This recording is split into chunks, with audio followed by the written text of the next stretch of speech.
In this video, I am ranking the most popular credit cards using a tier list, where S and A tier are the highest. These are the credit cards that are good and worth going out of your way to get, versus everything else which may not be worth your trouble. Starting off with a very popular card these days, the ChaseFreedom Unlimited. This is one of the best beginner credit cards out there because it has a $0 annual fee, and it gets you in the door with Chase if you are looking to eventually have some of their more premium cards like the Preferred, Reserve, or the Business cards. This card in particular gives you unlimited 1.5% cash back on all of your purchases, 3% back on dining, 3% at drugstores, and 5% back when you spend money on travel through Chase. You also get a $200 bonus after you spend $500 in the first 3 months of the account being opened, which is essentially 40% cash back in the first year that you open it. Personally, I think this is one of the better no annual fee cards out there because the cash back will show up in your account as Chase Ultimate Rewards points, which are some of the most valuable credit card rewards out there, especially if you pair them with a Chase Sapphire later on.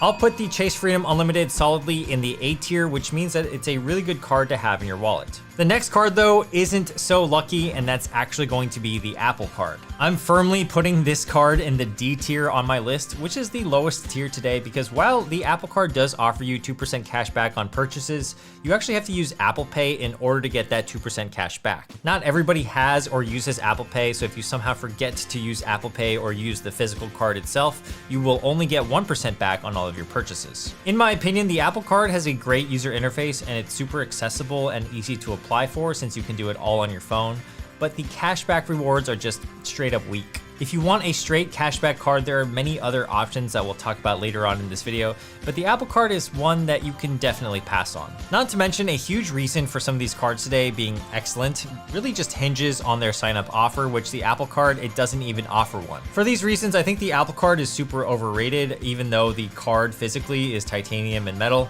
It's just a card that I'm not actively getting. Now, if we want to talk about cards I am actively seeking to get, we have our first S-tier credit card that I'm talking about today, which has a huge sign-up bonus and is one of the best all-around credit cards out there for everyday spend, and that, in my opinion, is the American Express Gold Card. This is the card that I use the most often in my wallet, and there's a good reason for it because the welcome offer on this card can be as high as 100,000 points, which is worth the equivalent of $1,000. You also get 4x points on restaurants and groceries, 3x points on flights, 2x points on prepaid hotels through their portal, and 1x points on everything else. Now, the American Express Gold